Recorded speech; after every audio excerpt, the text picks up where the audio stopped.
गायक फूल सिंह धुर्वे, गायिका संतोषी धुर्वे के स्वर में सुनिए ये गीत।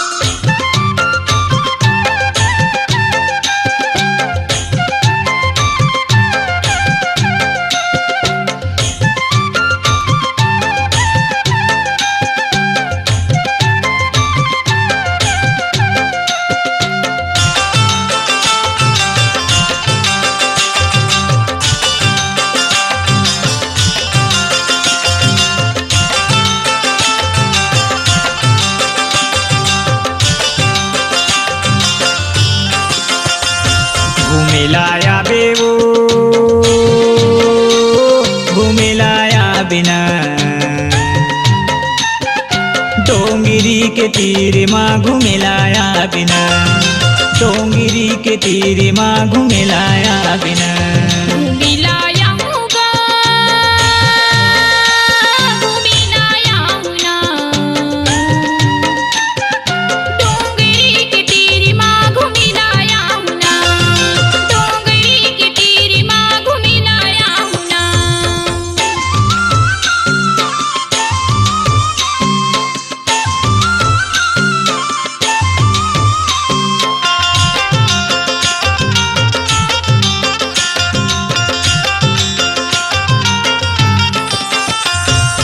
बागमाड़ा माँ बाग रही थे चितवा खोली में चितवा बागमाड़ा माँ बाग रही थे चितवा खोली में चितवा हाथी खोदरा में हाथी रहते लीलवा कौन हम लीलवा हाथी खोदरा में हाथी रहते लीलवा कौन हम लीलवा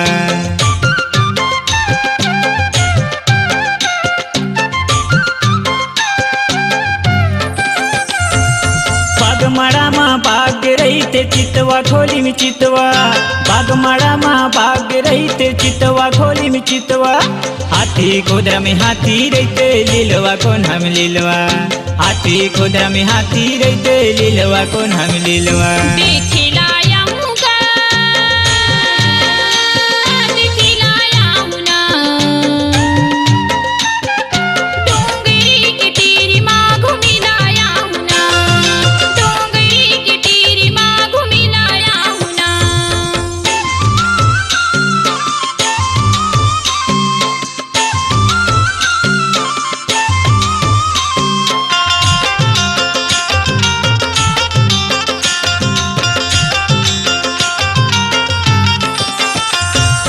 मांगे पुन्नी बारे होते बाई साहसपुर के मेला मांगे पुन्नी बारी आबे बाई साहसपुर के मेला सिरा तेरी बरिया होगा बीरी खा के मेला सिरा तेरी बरिया होगा बीरी खा के मेला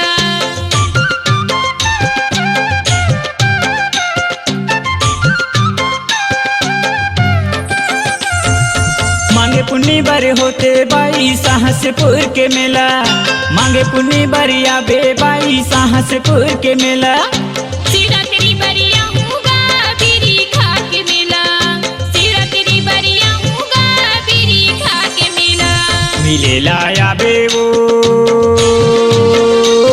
मिले लाया बिना डोंगिरी के तीर माँ घूमे लाया बिना डोंगिरी के तीर माँ घूमे लाया बिना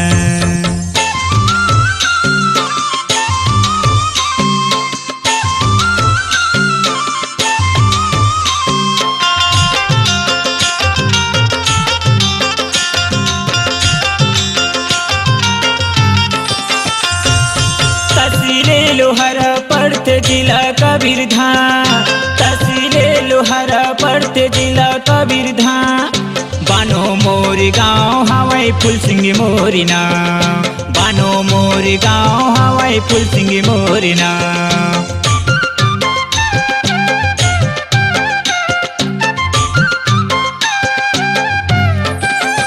तहसीले लोहारा पड़ते जिला कबीरधाम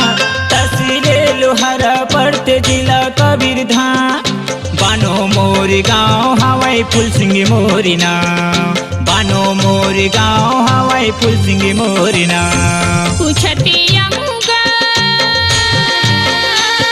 खोजते आऊँगा, डोंगरी के तीर माँ घूमी लाया हूँ ना, डोंगरी के तीर माँ घूमी लाया हूँ ना। घूमे लाया बेवो घूमे लाया बिना, डोंगरी के तीर माँ घूमे लाया बिना, डोंगरी के तीर माँ घूमी लाया हूँ ना, डोंगरी के तीर माँ घूमे लाया बिना। डोंगरी के तीर माँ घूमी लाया हूँ ना। छत्तीसगढ़ी लोक कला मंच धरती के सेवा की प्रस्तुति गायक फूल सिंह धुर्वे, गायिका संतोषी धुर्वे के स्वर में। कार्यक्रम हेतु संपर्क करें मोबाइल नंबर 7697334592। अपनी आवाज को दीजिए एक नया मुकाम। डिजिटल रिकॉर्डिंग की दुनिया का जाना पहचाना नाम स्वरांजलि, जहां गूंजती हैं ध्वनियां अपनी माटी की सौंधी सुगंध के साथ। छत्तीसगढ़ी संगीत के विविध रंग जो पहुंचाते हैं पूरे प्रदेश में डिजिटल रिकॉर्डिंग के संग। स्वरांजलि स्टूडियो, नेमीचंद गली नंबर 2, गंजपारा, रायपुर।